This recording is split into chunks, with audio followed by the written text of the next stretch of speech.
Welcome to the Money Over 50 podcast, brought to you by Dallas Davison and Michael Hogue from Money Over 50 Financial Advisors.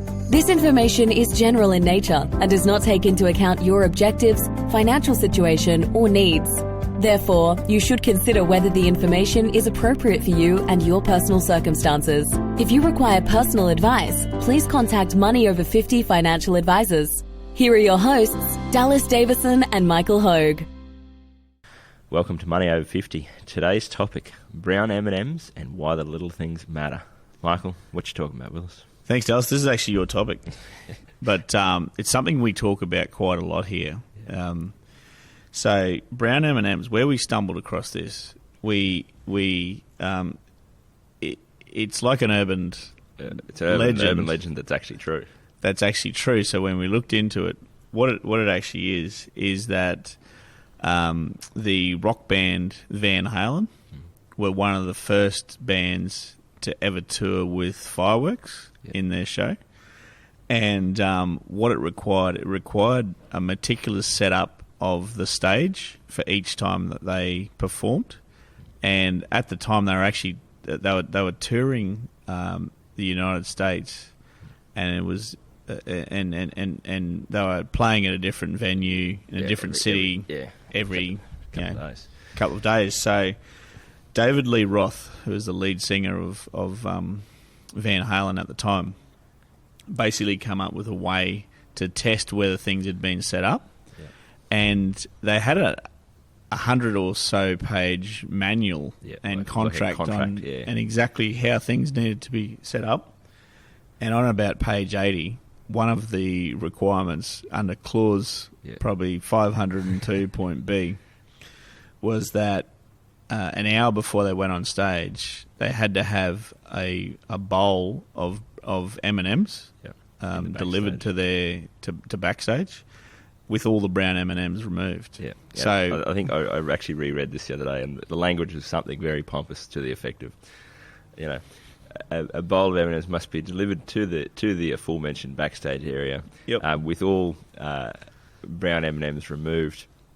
On the discovery of any of the offending item, this contract will be null and void, and a full forfeiture of all fees paid to date. It was words to that effect. So what would happen inevitably is that if people had just glossed over and hadn't read the full length of the details, they'd get the bowl of M&Ms right, and they'd deliver that, and David Lee Roth would flip out and throw the M&Ms at them, and they just thought this was normal rock star behaviour, people. But what it was a really ingenious way of testing whether the contract had been read correctly. So if there's any brown M&Ms in that bowl, they knew that they hadn't really read the contract. They hadn't really done everything exactly right.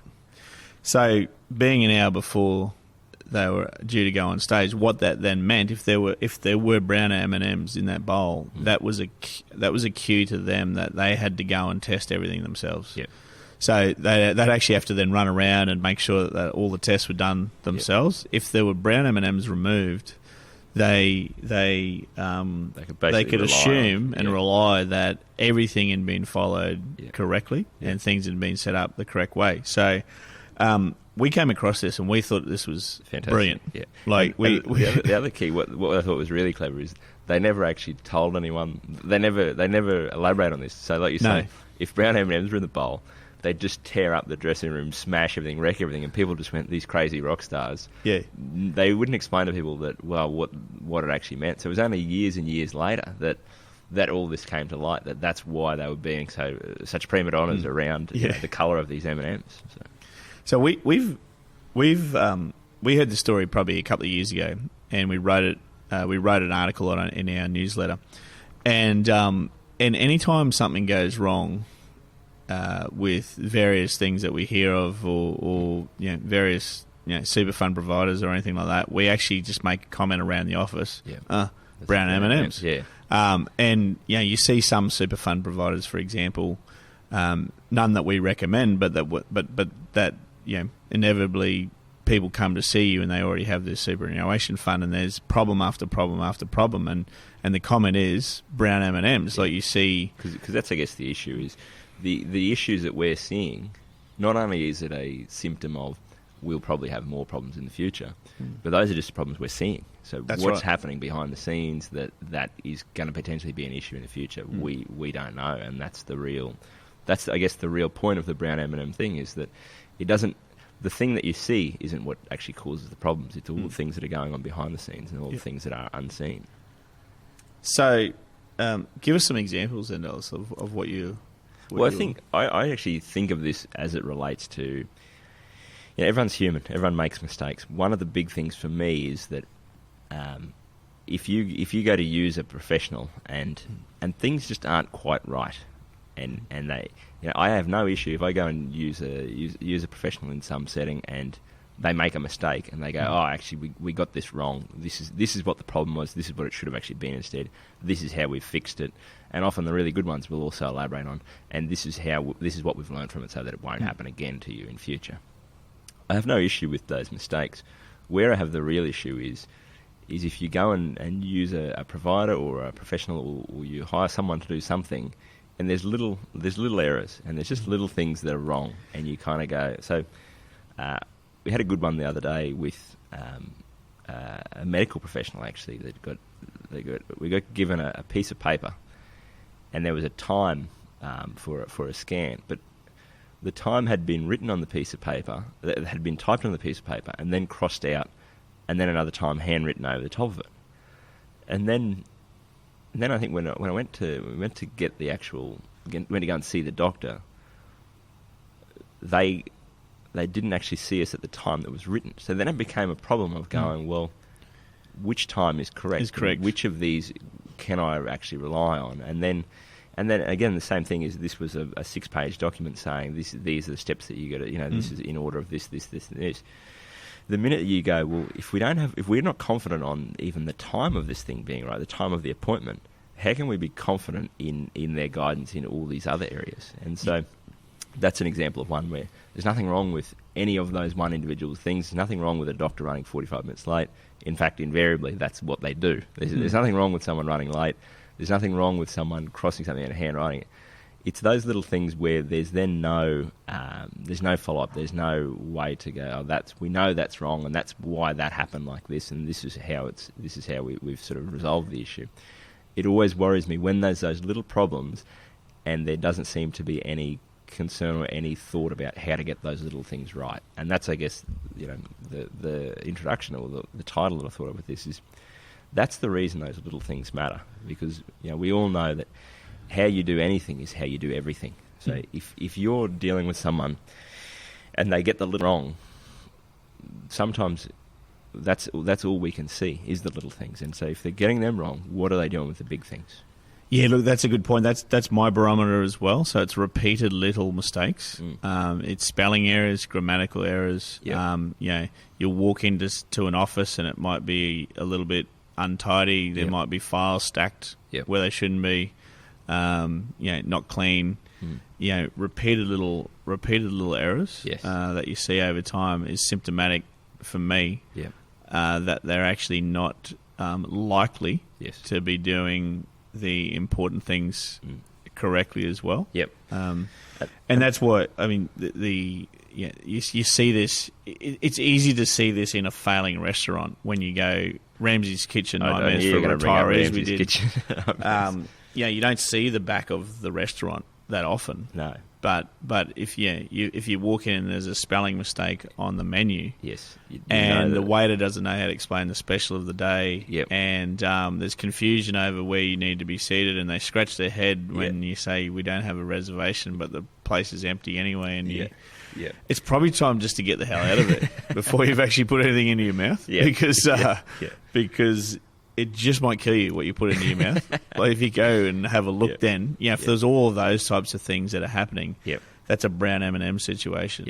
And if you actually went out and looked at the state of the freshness or the lack of freshness of the food, and the lack of cleanliness standards in the kitchen, it would be very surprising. Put it this way, it'd be very surprising for all of that to happen, and then for the kitchen to be run immaculately and clean. And I think the way I think about this is that there's something. The reason why I love this story is because it gives us a way to verbalise a thing that we all intuitively feel. So, when, like I was saying, we now have a shorthand for that. If you're dealing with an organisation and you go, they just seem to get little things wrong, or they can't... We see this a lot in the superannuation Yeah. fund industry as well. You see letters Yeah. that come out from superannuation funds, Yeah. and it seems to happen repeatedly with the same providers, and they'll say the data that we gave you on this certain date was incorrect, and internal audit of our systems has caused us to to pick up a one error, a one-time error. Yes. But that one-time error happens again in a different format. Yes. A couple of months later, That's and you see it from exactly the same. Yep. You seem to see the same repeat offenders. Now, what that tells me is that they're unlikely to be doing all the important things right as well, such as managing your money the way that it should be managed. It's a cultural issue, isn't it? It's a cultural issue. It becomes a thing where, it's the old saying, the standard you walk by is the standard you accept. So anytime you're interacting with a person or an organisation and you see that, well, they just accept a standard that we don't think is acceptable, they're not going to just magically resolve all of those issues. It becomes a culture that is bedded down over time by just accepting little things being wrong. And so, I think that's the lesson that we've taken within our organisation is that you have to get things right, but you also have to get everything right, because that is the important thing with those little things is not that they're right for their own sake. It's so that that's the organisational culture. That's what you feel. That's what you accept. That's what anyone who's played a team sport. It's a similar sort of thing where you go, if you've played for a really good team, you go, this is how this team does this, and everything is exactly right, and it's done the same way every time, and there's no poor behaviour off the field because that's a reflection on us as a team, and there's all that sort of thing. So, I think the point, I guess, for people listening to this is that if you're dealing with someone, or you go and meet with a financial advisor, or you go and meet with your accountant, or any sort of professional, if you get an intuition that things aren't quite, there's nothing that you can put your finger on and say, I don't like this mistake they've made. It still, to me, makes sense to go elsewhere, or to go and get a second opinion at the very least, because this is I guess the story that I'd think about is if you're dealing with someone, whether it's a financial advisor or any other professional, and they're getting these little things wrong, it might be nothing. It might just be a little issue that they've resolved or fixed. Or it might be a Brown M&M. It might be a sign that there's something going on behind the scenes that means that the standard that they're willing to accept in that organisation is not good enough, and that's going to cause you bigger problems down the track. So, I think sometimes we argue with our own intuitions here. We know that they just seem a bit slack, or their communication's a bit poor. They said they were going to do this last week and they haven't done it, and they haven't got in touch with me, and I guess that's, and I think we justify to ourselves because we go, they're probably just busy, or they're probably just this, or they're probably just that. If you get the feeling that these little mistakes are being made, it's not crazy to act based on that. No, it could just be that they're doing so much of the important stuff that they do so well that they have overlooked all these other things. But I doubt it. What it usually shows is that there's no systems in place, and part of any good professional experience and getting the best outcome is that they actually have a system in place. Because it's not that you're necessarily getting bad advice, but if something falls apart in that system, and you're in there and you're speaking to the professional and they're giving you all this advice, but then the system falls down. And something doesn't happen when it's supposed to happen, and it goes to the wrong place, or it just doesn't happen, then it doesn't matter what advice you got. No. Well, it's like we talked about with financial planning versus financial doing. If you, and we see this a lot in the financial planning industry, and obviously that's what we know more than any other profession, is that it's almost an ego trip of the financial advisor saying, I'm the expert and I need to be involved in every part of this, and I, none of my job can be systemised because I'm just such a genius that I take in the data and I spit out these outcomes and things just happen. That's not how we operate at all. It's the opposite of that, because we know that you have to have a system. You have to have a way to get all these things right, regardless of whether everyone's having a good day or a bad day, or whether they've slept well last night or not slept well, or whether they're a bit cranky or a bit whatever. You have to just have a system so that things happen the way they need to happen. Because you can't rely on human beings getting everything right all of the time, just automatically. There has to be a system. There has to be some sort of structure or some sort of process for that.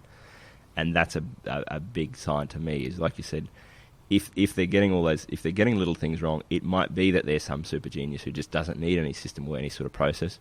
But it's more likely that they don't have any system. They have no process, and a big thing is going to get missed at some stage.